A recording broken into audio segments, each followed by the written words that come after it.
Filemão 1, a partir do verso 1 diz assim: Paulo, prisioneiro de Cristo Jesus, e o irmão Timóteo, ao amado Filemão, também nosso colaborador, e a irmã Áfia e a Arquipo, nosso companheiro de lutas, e a igreja que está em tua casa. Graça e paz a vós outros da parte de Deus, nosso Pai, e do nosso Senhor Jesus Cristo. Dou graças ao meu Deus, lembrando-me sempre de ti nas minhas orações, estando ciente do teu amor e da fé que tens para com o Senhor Jesus e todos os santos, para que a comunhão da tua fé se torne eficiente no pleno conhecimento de todo o bem que há em nós, para com Cristo. Pois, irmão, tive grande alegria e conforto no teu amor, porquanto o coração dos santos tem sido reanimado por teu intermédio. Pois bem, ainda que eu sinta plena liberdade em Cristo para te ordenar o que convém, prefiro, todavia, solicitar em nome do amor, segundo que sou, Paulo, o velho, e agora até prisioneiro de Cristo Jesus. Sim, solicito-te em favor do meu filho Onésimo, que gerei entre algemas. Ele antes te foi inútil, atualmente, porém, é útil a ti e a mim. Eu te envio de volta em pessoa, quero dizer, o meu próprio coração. Eu queria conservá-lo comigo mesmo para, em teu lugar, me servir nas algemas que carrego por causa do Evangelho. Nada, porém, quis fazer sem o teu consentimento, para que a tua bondade não venha a ser como que por obrigação, mas de livre vontade. Pois acredito que ele veio a ser afastado de ti temporariamente, a fim de que o recebas para sempre, não como escravo, antes, muito acima de escravo, como irmão caríssimo, especialmente de mim, e com maior razão de ti, quer na carne, quer no Senhor. Se, portanto, me consideras companheiro, recebe-o como se fosse a mim mesmo. E se algum dano te fez, ou se te deve alguma coisa, lança tudo em minha conta. Eu, Paulo, de próprio punho escrevo, eu pagarei, para não te alegar que também tu me deves até a ti mesmo. Sim, irmão, que eu receba de ti no Senhor este benefício, reanima-me o coração em Cristo. Certo como estou da tua obediência, eu te escrevo, sabendo que farás mais do que estou pedindo. E ao mesmo tempo, prepara-me também em pousada, pois espero que por vossas orações vos serei restituído. Saúdam-te Epáfras, prisioneiro comigo em Cristo Jesus, Marcos, Aristarco, Demas e Lucas, meus cooperadores. A graça do Senhor Jesus Cristo seja com o vosso espírito. Amém. Você crê que Deus pode falar algo tremendo com você nessa noite a partir disso? Estenda suas mãos na minha direção, me abençoa. Pede para Deus me usar para falar com você.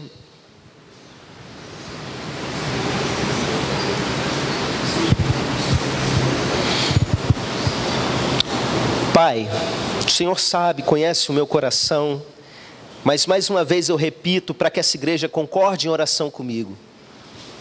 Me usa do jeito que o Senhor quiser. Conduz os meus pensamentos de acordo com aquilo que está no teu coração, meu Pai. É em nome de Jesus. Amém. Amém. Queridos, antes de eu começar a desenvolver o assunto dessa mensagem, eu quero contar para os irmãos um testemunho de como eu cheguei a ela. Hoje pela manhã, ao final da minha torre de oração, eu não sabia ainda o que eu iria pregar à noite, e eu já estava orando, perguntando para Deus, e eu perguntei para Ele um texto. E Ele me mostrou Filemão. Vim pela manhã, a gente viveu aquelas experiências boas aqui, voltei para casa. Na parte da tarde, eu fui perguntar de novo, e meio que ignorei aquilo de manhã, vocês vão entender por quê. E eu perguntei de novo, irmãos, quando eu pergunto para Deus, eu não abro a Bíblia em qualquer lugar onde caiu, caiu. Eu acredito que Deus, Ele fala do jeito que Ele quiser, pode falar, inclusive assim, mas não é a minha maneira de me relacionar com Ele. Eu procuro não usar a Bíblia como tarô, como cara ou coroa. A forma como eu tenho feito ao longo dos anos é basicamente o seguinte: conversando com o Espírito Santo, eu pergunto, está no Antigo Testamento ou está no Novo Testamento? E eu sinto paz, a paz de Cristo é o árbitro nos nossos corações. Eu sinto paz em um dos testamentos. Aí no meu aplicativo de Bíblia aqui, tem aquelas colunas com os livros, as linhas com os livros, né, e as colunas. E eu vou passeando o olho e perguntando para o Espírito Santo. E ele me mostra que está em uma dessas colunas e eu vou chegando até o livro e o capítulo, meus irmãos. E aí quando foi à tarde eu perguntei para Deus e dessa forma, aonde eu fui parar? Filemon. Aí eu respirei fundo, eu conheço os temas, não estava com vontade de pregar nesse assunto. Entenda o coração do pastor.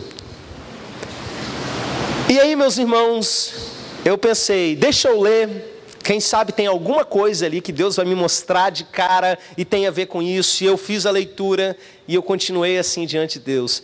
Esse texto, Senhor, me mostra algum outro para confirmar? Aí eu fui, Novo Testamento, essa linha aqui, Colossenses.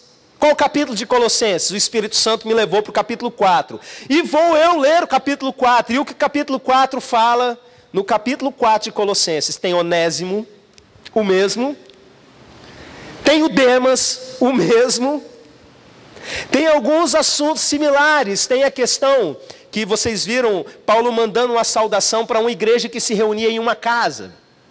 A igreja de Colossos, além de se reunir no grande grupo, se reunia naquilo que modernamente a gente chama de células, não tem? A igreja que está na casa da irmã fulana, manda um abraço aí para eles. Nos dois textos, as mesmas coisas. Aí eu respirei fundo, tá bom, vamos lá. E por que, meus irmãos, eu não queria nesse momento trazer essa mensagem? Por quê? Porque é uma mensagem que trata de um texto que na minha mentalidade humana, talvez até carnal, o que eu diria é que é um pouco complexa para um culto de domingo à noite. Eu gosto num culto de quarta-feira. A gente trata de um assunto que tem a ver com escravidão. Não no sentido espiritual, no sentido literal mesmo. Então, para eu explicar a mensagem que tem tudo absolutamente a ver com a sua vida, com o seu coração, eu preciso partir desse contexto, e o contexto é ruim. O contexto é escravidão, mas é bom e é importante que todo mundo entenda. Porque uma das grandes acusações que nós temos contra a nossa fé no presente século é que nós defendemos um livro politicamente incorreto, porque é um livro que fala contra homossexualidade, é um livro que fala contra divórcio, e é um livro que convivia tranquilamente com uma coisa chamada escravidão. Eu estava, há uns anos atrás, num fórum de diversidade religiosa aqui na nossa região. Chamaram representante do candomblé, chamaram representante do judaísmo, do islamismo, de várias religiões, catolicismo, que tem no nosso território, e me chamaram para explicar a fé evangélica. Eu botei a nossa igreja, muitos irmãos se lembram disso, em oração, levei nosso líder de intercessão, irmão Edinho, para ficar lá orando o tempo todo, e ali eu tive a oportunidade de falar abertamente da nossa fé para um tanto de gente que inclusive é ateu. E no meio dos representantes das religiões, olha que coisa estranha, chamaram alguém do ateísmo. Mas ateísmo é religião? Eu sei que é. Eles dizem que não, mas estava ali. Estava ali. E beleza, cada um falou, a menina do ateísmo foi lá, e no final da fala dela, não era um debate no sentido da gente poder, né, fazer perguntas e responder, ela virou e falou assim: eu entendi, lendo a Bíblia, porque eu já li a Bíblia mais de 7 vezes, que tinha algumas coisas estranhas, porque a Bíblia falava de escravidão. Escravidão, né, gente? A gente lembra aqui da história do Brasil, o que os negros sofreram. Isso não é uma coisa legal. E a Bíblia não estava condenando a escravidão. E Jesus, ainda lá em Lucas 15, ainda falava que o escravo tinha que ser chicoteado não sei quantas vezes. Eu, o quê? Quase que eu dei um tapa na mesa na hora. Lucas 15, os achados e perdidos da Bíblia. A dracma perdida, a ovelha perdida, o filho perdido, tem nada a ver. Jesus mandando chicotear alguém, pelo amor de Deus. Mas jogou essa, né? As pessoas ficam falando esse tipo de coisa. E é verdade. Você não vai encontrar expressamente na Bíblia um texto que vai falar assim: proibindo a pessoa de ter escravos. Na Bíblia você vai encontrar recomendações para que você não se torne escravo, porque era uma saída financeira para alguns. Eu estou devendo muito, deixa eu fazer o seguinte, eu vou me tornar escravo, porque pelo menos eu vou ter casa, comida e trabalho, né? Vou trabalhar por isso, vou estar preso a essa pessoa, mas eu vou estar aqui. Era um sistema diferente, claro, da escravidão do negro, era outro tempo, outro contexto, mas era ruim do mesmo jeito. Escravidão em qualquer lugar do mundo é uma porcaria, meus irmãos. Deus não nos fez para ser escravos. Então por que a Bíblia fez uma coisa dessa e não tem um texto abertamente batendo de frente contra isso? Eu explico para vocês, explico inclusive a partir desse texto para a gente chegar na nossa mensagem. Irmãos, existem certas coisas que a nossa sociedade vive hoje, que se a gente bater de frente com essas coisas diretamente, não vai ser bom para o próprio Evangelho. Mas a nossa mensagem de ser contra elas está presente o tempo todo. Vou dar um exemplo para vocês dentro do que eu vivi. Eu fui professor muitos anos. Tem aqui várias pessoas que foram meus alunos. Sou contra esse sistema educacional, meus irmãos. Eu creio que daqui a alguns séculos, as pessoas vão olhar para trás estudando o nosso período histórico e vão falar que absurdo que era isso que acontecia nas escolas. Que absurdo que é isso de você pegar 45 alunos, cada um de uma história, uma cabeça e uma vocação diferente, botar todo mundo numa sala de aula e tratar eles como se eles fossem iguais. E se uma pessoa precisar ir no banheiro, ela precisa de uma autorização de um professor para isso, que pode ou não dar. E, irmãos, eu estou falando assim em grosso modo, mas tem muitas e muitas outras coisas absurdas, porque eu estudei muito educação. Além de eu ter uma licenciatura, eu me especializei em educação e eu tenho um mestrado em ensino. Então eu olho para a educação e eu vejo um monte de coisa errada. Mas eu vou chegar para os irmãos da minha igreja e vamos falar, vamos todo mundo botar fogo na escola? Cheguem na escola, joguem cadeira nos seus professores e destruam aquele lugar? Eu dei uma palestra para um grupo de escola aqui, há poucos dias atrás, e o que eu disse para eles? Amem a escola de vocês. Eu virei para os alunos e falei, amem os seus professores como quem ama um pai. Os professores amem os seus alunos, amem. Vocês não vão conseguir trabalhar bem se vocês não tiverem esse amor. Preguei o amor para eles. Porque com o tempo, com o amor presente, as coisas vão melhorar. O que Paulo fez com relação à escravidão foi, ele ensinou claramente, não existe escravidão diante de Deus. Não existe diferença para Deus entre escravo e entre livre. Ele fala isso várias vezes no Novo Testamento. E diz que seja judeu, seja grego, seja escravo, seja livre, seja homem, seja mulher, todo mundo é igual diante de Deus. Ele fala isso com todas as letras, meus irmãos. Em Cristo nós somos uma só coisa. Mas o que ele faz com o sistema da escravidão? Ele vira e fala assim, escravo, ame o seu Senhor, ganha ele. Nós estamos aqui com a missão. Ele fala para os senhores de escravo, e aqui a gente vê nesse texto, ame esse escravo que está aí. Você tem um Senhor sobre a sua vida. Olha o que você está fazendo. Ame essa pessoa que está aí. E o que acontece nesse texto que nós lemos, é que um escravo tinha dado linha. O escravo tinha fugido do seu senhor. Claro, eu no lugar dele teria feito a mesma coisa. Por conta de um versículo aqui, a gente até desconfia e especula que ele deve ter surrupiado alguma coisa no caminho. Ele fez um saque indevido na casa do seu dono e fugiu. Mas nessa fuga, não vou falar um acaso do destino, mas pelo controle de Deus, esse homem, ele foi parar onde Paulo estava preso. Paulo ali algemado, na cadeia por pregar o evangelho, prega Jesus para esse escravo que fugiu. O nome desse escravo, meus irmãos, era Onésimo. E a partir desse momento, esse escravo, ele não está só livre, no sentido humano do termo, podendo ir e vir.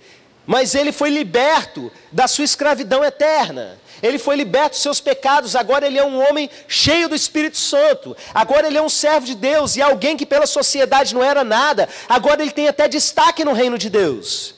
Onésimo lá em Colossenses e aqui também, é um cara que faz parte da equipe de Paulo, de carregar as escrituras. Pensa, o manuscrito original daquilo que veio se tornar a Bíblia. Não é para qualquer um não. Paulo acabava de escrever, falava assim, agora Onésimo, pega isso aqui e leva para a igreja tal. E o cara ia viajando e ia entregar com a preciosidade dessa na mão. Você não entrega um documento desse na mão de qualquer pessoa. Onésimo agora era o cara. E o que Paulo vira e faz? Um dia, ele vira para Onésimo, Onésimo, acabei de escrever uma carta. Você vai levar para mim. Ah é? Para qual igreja que eu vou levar? Não, não é para a igreja não, Onésimo. Tem que te falar uma coisa. Então, você vai levar essa carta para Filemon. Chegou o dia. Filemon era o dono dele. Se coloca no lugar, meus irmãos. Paulo prepara o caminho. Paulo vira e fala assim, olha, Onésimo é um filho que eu ganhei enquanto eu estou aqui algemado. É muito útil para mim. Eu estou mandando ele para você como quem manda o próprio coração. Olha o que Paulo faz. Eu poderia, na minha posição de líder, já que você é crente, já que você diz que é discípulo de Jesus, não é? Eu como apóstolo, eu poderia dar uma ordem para você. Mas eu prefiro apelar para o seu amor. Eu estou mandando ele de volta, como se fosse o meu próprio coração. E receba, e não receba ele como escravo. Receba ele como seu irmão, porque você ficou sem ele por um pouco tempo, mas agora ele é seu irmão para sempre. Irmãos, eu imagino que Onésimo não teria como receber diferente, depois dessas palavras e outras que o apóstolo Paulo escreveu, que nós acabamos de ler. Mas eu queria que você pensasse no Onésimo. A mensagem é sobre isso. A palavra Onésimo significa útil. O nome dele em grego significava útil. Então imagina esse cara, não sei quantos anos ele foi escravo, provavelmente desde criança, sei lá, ali por aquela casa, doido de vontade de sumir daquele lugar e tendo que ouvir trocadilho do tipo, ô útil, larga de ser inútil, vem cá. Seu nome é útil, você tem que ser útil para mim, útil! Útil, pega esse negócio, faz alguma coisa útil, seu útil! Para um cara fugir, meus irmãos, entenda, talvez você pense, qualquer escravidão é motivo para fugir? Não. Existem modelos de escravidão, todos eles são horríveis, meus irmãos, entenda, não estou aqui passando pano para a escravidão não, entenda. Mas existem contextos que a gente vê na Bíblia que a pessoa tinha o direito de querer continuar escravo. Chegava uma época de 7 em 7 anos que todo mundo era obrigado a libertar os seus escravos. O escravo tinha o direito de falar assim, eu não quero ser liberto, eu quero continuar escravo. Então ele ia lá, furava a orelha, botava tipo um piercingzinho ali, ele era o escravo da orelha furada. Todo mundo ia olhar e ia saber, esse cara é escravo porque ele quer. Porque ele prefere estar na casa desse senhor porque ele ama essa família.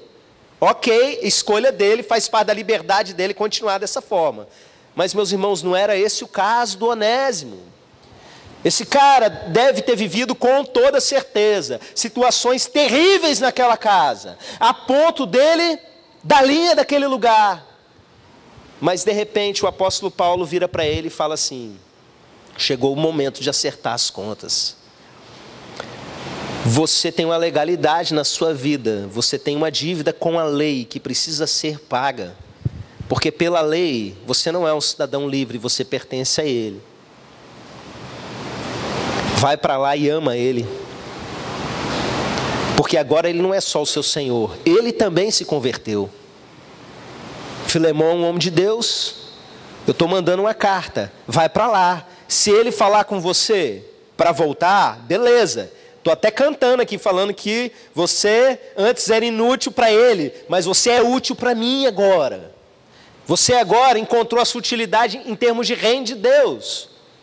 Você agora não trabalha mais por escravidão, você trabalha porque você se entrega voluntariamente para o serviço do Senhor. estou cantando aqui para ele, muito provavelmente ele vai mandar você de volta. Mas você vai precisar voltar ao lugar da sua dor. Você vai precisar perdoar e ser perdoado. Volta para o lugar que te fez mal. Irmãos, isso é pesado para a nossa geração. E por que eu digo isso? Porque existe um discurso no nosso meio que, em nome da saúde emocional, da saúde psicológica da pessoa, ela está liberada para não conviver com ninguém que lhe faça mal e para fugir de qualquer ambiente que lhe faça mal. E é por isso que as pessoas desistem de muitas e muitas situações e abrem mão de muitos e muitos relacionamentos. Eu tenho visto nos últimos dias algumas pessoas postando coisas sobre parentes. Eu descobri que eu não preciso mais amar os meus parentes, crente fazendo isso. Eu não sou obrigado a amar certas pessoas só porque são parentes. E coisas dessa natureza, sabe? E palavras que vão disseminando um sentimento, deixa eu explicar para vocês, de covardia. Eu entendo que existem situações que são limite mesmo. Irmãos, eu entendo, eu costumo falar isso em raríssimas ocasiões de público. A Bíblia diz que Deus odeia o divórcio. O que eu vou dizer é, tem coisas que eu sei que Deus odeia mais do que o divórcio.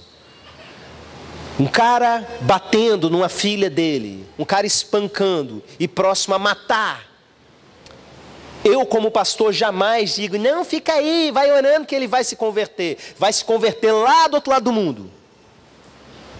Como diz o pastor Anderson Silva, ele fala uma frase que resume o que eu sinto há muito tempo. Mulher não é experimento religioso de ninguém. Ele quer fazer uma experiência para ver se o cara vai se converter longe dela. E botãozinho do pânico aqui, Lei Maria da Penha. Porque mulher não pode ser experiência para esse tipo de coisa. Mas entenda, não estou falando disso. Olha a gravidade da situação. Onésimo escravo. Onésimo num lugar de trauma, de opressão, que é tudo o contrário do que ele estava experimentando do lado de fora. Paulo vira para ele e fala, pega essa carta e volta para casa. Volta para o lugar da sua dor. Nós vivemos numa geração que forma covardes. De pessoas que abandonam coisas que não deveriam ser abandonadas, de mães que abandonam as suas famílias, de pais que abandonam as suas famílias e de filhos que abandonam as suas igrejas, porque são covardes. Eu senti dor, eu sofri muito naquele lugar, mas espera lá, e o evangelho que você carrega? Como é que eu vou voltar para um lugar que me fez mal, num ambiente que eu passo em frente, eu sinto até uns arrepios? Enfrenta, pelo amor de Deus, antes você não tinha força. Mas agora, se o Espírito Santo habita dentro de você, vai na fé, tenha coragem, enfrenta o seu passado, enfrenta a sua vida. Enfrenta. Não existe evangelho sem renúncia. Esse evangelho que a gente vê aí, não é? Que só fala aí de positividades e pare de sofrer e coisas desse tipo. Meus irmãos, isso é sequestrar pedacinhos da Bíblia para usar. O contexto geral do evangelho é: negue-se a si mesmo, tome a sua cruz e siga-me. Não existe evangelho sem você negar a si mesmo. Como é que eu vou chegar numa situação de humilhação? Como é que eu vou chegar numa situação de dor? Entenda, pega a sua cruz e siga-me. Quando Jesus fala siga-me, significa, presta atenção, que Ele está andando na sua frente, pelo amor de Deus. Você crê nisso ou não crê? Você está seguindo o Rei dos Reis, o Senhor dos Senhores, ou você está seguindo o seu nariz? Que covardia é essa? Ou Jesus está com você ou não está, e se Ele está, ainda que eu ande pelo vale da sombra da morte, eu não temerei mal algum. Tu estás comigo. Tenha coragem, enfrente, volte ao lugar da sua dor. Tem pontos a serem acertados, tem perdão a ser liberado. tem perdão para ser pedido, tem mal entendidos para serem consertados. Se você é servo de Deus, se você recebeu a Cristo como seu Senhor, você crê que um dia você vai estar no céu na presença de Deus, se essa pessoa estiver lá, você vai entrar no céu e vai ver aquela pessoa e vai dizer: que isso, Jesus, virou bagunça agora? É qualquer um que entra aqui? Você não tem saída. Você foi perdoado. Você que não presta, e todo mundo aqui não presta. A Bíblia fala isso a seu respeito: todos pecaram. Deus olha de cima e procura se há um justo. Não há um justo sequer. Não há ninguém que busque a Deus. Você está aqui porque Ele agiu na sua vida. Você foi perdoado. Não tenha ousadia de não perdoar alguém, porque o seu perdão está condicionado a perdoar outras pessoas. Isso é o ensino de Jesus sobre a sua vida. Volta ao lugar da sua dor e acerta a sua vida. Muitas pessoas se afastaram de relacionamentos que não deveriam ter se afastado, em nome dessa saúde mental, sabe? Em nome de eu perdoo, mas não sou obrigado a conviver. Eu entendo, existem situações que são isso mesmo, mas será que a sua é pior do que a de Onésimo? Será que a sua é pior do que a de Onésimo? Vamos usar o padrão bíblico, a medição bíblica. Será que a sua é pior? Se é, eu é que não vou julgar você. Não estou aqui para isso, estou aqui para te trazer a luz. Irmãos, a gente vive numa época em que as pessoas têm abandonado, inclusive, as suas igrejas por motivos banais. E param de frequentar e param de servir. E meus irmãos, nesse texto, nós temos um paralelo. Eu disse que a mensagem é sobre Onésimo, mas não é só sobre Onésimo, é sobre Paulo, sobre Filemon. E sobre um cara que está nos dois textos que eu citei para vocês. Aqui em Filemon e lá em Colossenses 4, que quando eu li, eu também senti que ele é o contrário do Onésimo. E eu preciso falar dele, para você entender quem você é. O nome do cara é Demas. Demas aparece aqui nesse texto como Paulo falando, meu cooperador. Lucas é citado também. Você vê Demas lado a lado com Lucas. Você abre lá em Colossenses da mesma forma, ó. Pessoal aqui está mandando um abraço para vocês. Demas, meu cooperador, Lucas estão aqui comigo. Homem de Deus, Demas. Mas o que aconteceu, meus irmãos, se você pegar uma carta que se passa depois dessa? O apóstolo Paulo, ele continua preso. 2 Timóteo, se não me engano, é a última carta dele. O apóstolo Paulo aqui, ele já disse que ele está velho. Em 2 Timóteo, ele está mais velho ainda. E ele fala assim, gente, eu estou nas últimas, eu vou morrer. Eu estou perto de ser derramado como libação. E Timóteo, vem para cá que eu estou precisando muito de você. Sabe por quê? Porque Demas, amando o presente século, me abandonou. Agora pare e pensa, meus irmãos. Enquanto eu tenho num texto um cara que é capaz de voltar para o seu lugar de dor, eu tenho um que estava ali, nível de Lucas, cooperador do Evangelho, lado a lado ali de Paulo. Paulo, Batman, ele Robin, estava ali para tudo. De repente, nas últimas, no momento que o líder dele mais precisava dele, o que ele fez? Ele abandona o seu posto na guerra. Amando o presente século, me abandonou. O que isso significa? Quando você lê amando o presente século, a palavra aí é aion, que é a mesma palavra que você encontra lá na parábola dos semeadores, quando Jesus fala que algumas pessoas, amando o presente século, não crescem no Evangelho, não frutificam, não dão raiz. As traduções abandonaram a igreja porque são Demas. Abandonaram a igreja porque amaram mais as coisas desse mundo. Paulo vira e fala assim, eu não tenho a minha vida como preciosa, não. Importante para mim é cumprir a carreira e o ministério que Deus me chamou.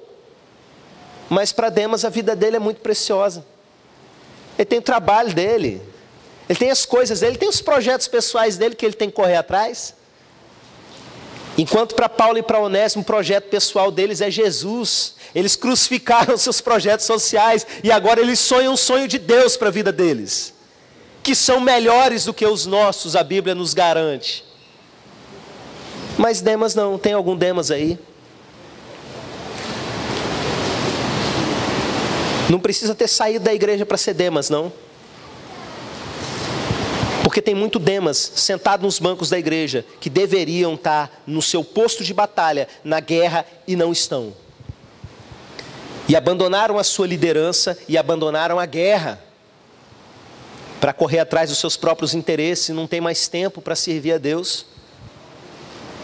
Enquanto eu tenho de um lado um cara que é Onésimo, pronto a obedecer e enfrentar suas próprias dores para viver reino de Deus até as últimas consequências. Eu tenho um tipo de gente que abandona simplesmente o posto de batalha só para correr atrás da sua vida. Por que tem tanto pastor se matando, gente? Por que tem um tanto de pastor doente recorrentemente, com estresse, com tanta coisa? Porque eles estão carregando um fardo que não era para eles carregarem sozinhos. Eles estão adoecendo na sua mente e no seu corpo. Porque eles estão fazendo coisas que, na verdade, biblicamente falando, não era para eles carregarem isso sozinhos. Era para uma igreja estar junto com eles, cada um se movendo no seu dom, cada um cooperando com Cristo, vários cooperadores, cada um no seu chamado, na sua função. Mas as pessoas, os homens principalmente na nossa geração, amando o presente século, amando a sua própria vida, tendo a sua vida como preciosa demais, estão abandonando os seus líderes, o seu posto na guerra, porque são fracos e covardes. Onésimo é útil, e o Demas, embora não seja o significado do nome dele, ele se tornou mais do que inútil. Porque Jesus disse que nós devemos fazer o seguinte: quando a gente tiver feito tudo que nós tivermos que nos for mandado, a gente deve dizer: somos servos inúteis, apenas fizemos o que nos foi mandado.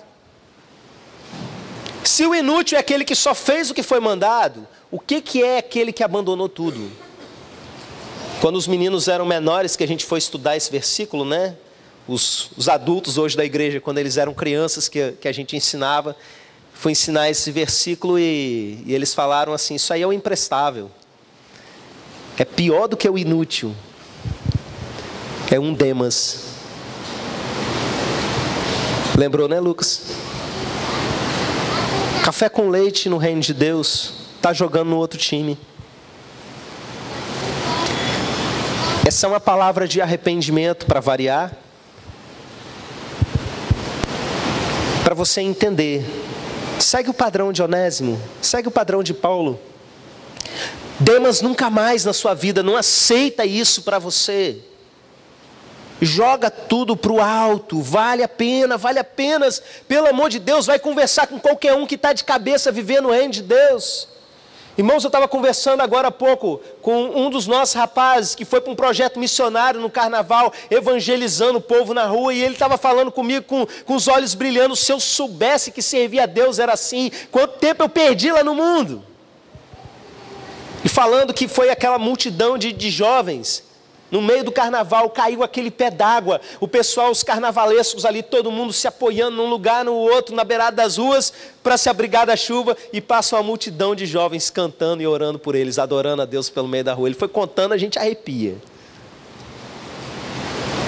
Tem coisa melhor do que servir a Deus, do que estar no olho do furacão ali, onde as coisas estão acontecendo. Joga para o alto o que te prende. Não seja Demas na sua vida, seja Onésimo. Não há desculpas para não viver o reino de Deus de maneira completa. Fica de pé, meu irmão. Eu quero que nesse final você com muita sinceridade no seu coração, você pergunte para você e pergunte para Deus, quem você é? Onésimo ou Demas? Você tem aberto mão de servir a Deus por conta dos seus projetos, por conta de prazeres, por conta de muitas vezes saciar a sua carne, e tem jogado para o alto servir a Deus? Ou você tem sido aquela pessoa que joga para o alto as coisas desse mundo para poder servir ao Senhor? Eu não estou aqui para julgar você, mas existe um Espírito que sonda mentes e corações, e Ele sabe a medida que você se encontra. A situação não é entre você e eu. Talvez você nem me conheça, como é o caso de alguns aqui. A situação é entre você e o seu pai, aquele que um dia te chamou para uma guerra e disse, eu não vou te deixar nem vou te desamparar. E disse, eis que estou convosco todos os dias da sua vida. Coragem, coragem. É medo que está prendendo você. Você acha que não vai dar conta quando você voltar para o seu lugar de dor, quando você enfrentar os erros que você fez, as coisas que você fez, você acha que não vai aguentar? Ei, coragem, Jesus está com você. Feche os seus olhos, eu quero pedir ao Ministério de Louvor que venha, assuma uma adoração nesse momento. E esse é o tempo de você com Deus. Eu era órfão.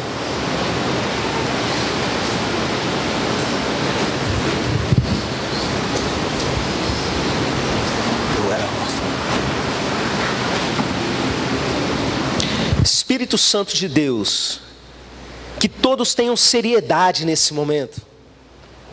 A minha oração, Pai, é que ninguém fique preocupado com o outro nesse momento, mas que olhe para dentro de si e veja se há um Demas guardado aí dentro.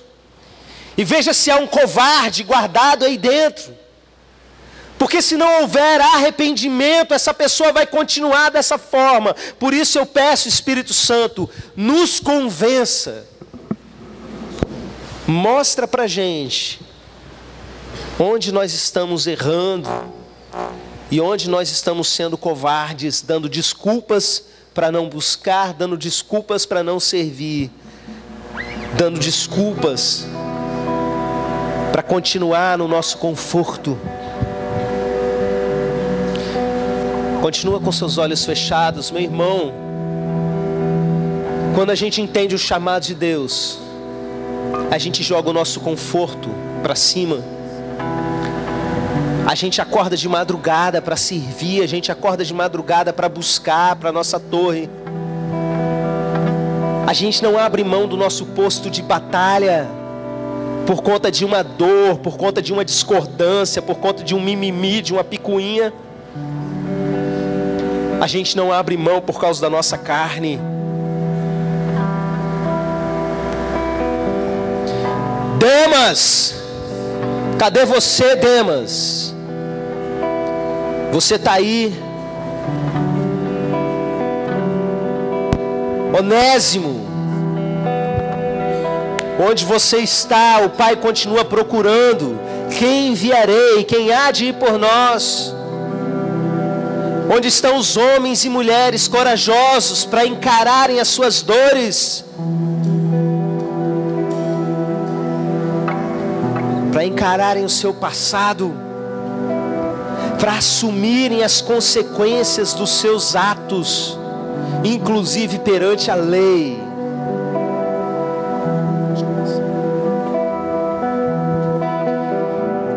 Vem, Espírito Santo, quebrantando. Tudo aos que receberam e aos que creram em teu nome.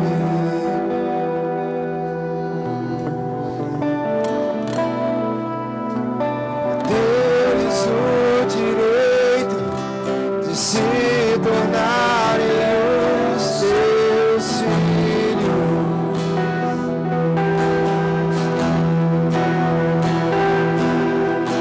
O Espírito de Deus testifica com o nosso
coragem aí para jogar o Demas para o passado e viver como Onésimo.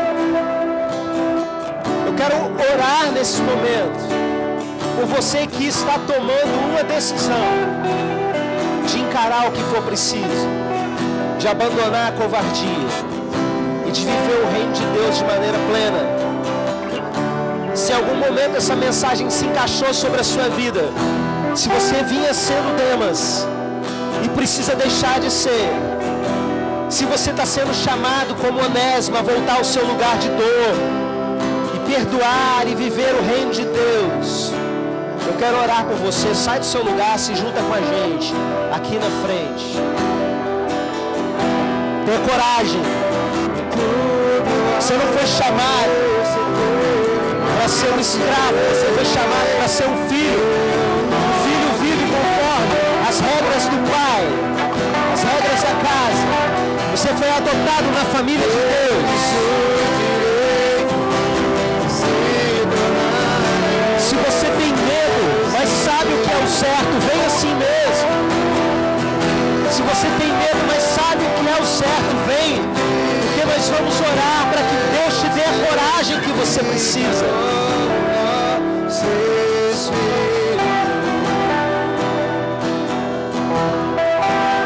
Que somos os teus filhos. Somos os teus filhos. Somos os teus filhos. Que somos os teus filhos.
Você que nunca se posiciona sobre ser parte da igreja, deixa essa mensagem criar morada no seu coração. Chega de ser uma pessoa que foge das suas responsabilidades. Chega de ser um crente domingueiro. Chega de ser, desculpe a palavra, mas eu preciso dizer, inútil. Chega de ser inútil. Cai de cabeça, ainda dá tempo. Sai daí, vem para cá, deixa eu orar pela sua vida. Toma uma decisão e vem para orar, para abençoar você nessa nova fase.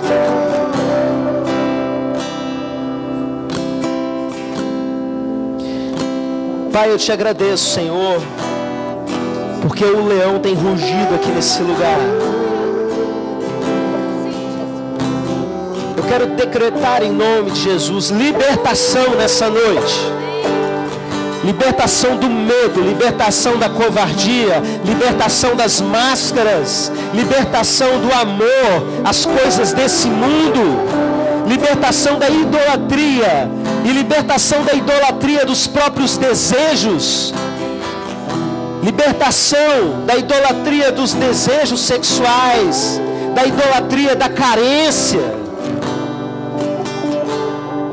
Em nome de Jesus, meu Pai, que seja derramado sobre cada um desses ousadia para dizer não quando precisa ser dito não. Que seja decretado sobre eles pelo Senhor e derramado sobre eles ousadia para vencer os medos e sair da zona de conforto. Ousadia para sair da cama pela manhã, nas madrugadas, para buscar ao Senhor. Vem fazendo restauração, meu Pai. Vem desfazendo essa identidade de Demas que tem atingido a tantos. E vem criando um coração como o de Jesus para agir como Onésimo. Nos faça ser como Cristo, que não temeu a cruz a ponto de desistir dela.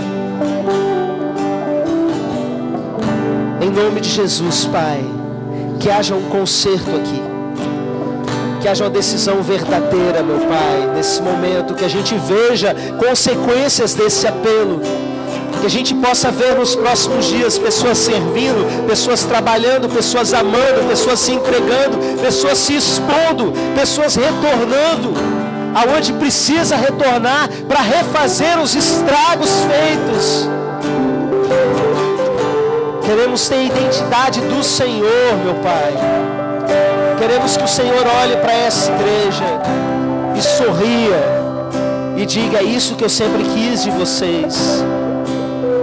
Em nome de Jesus. Amém. Amém. Vamos aplaudir.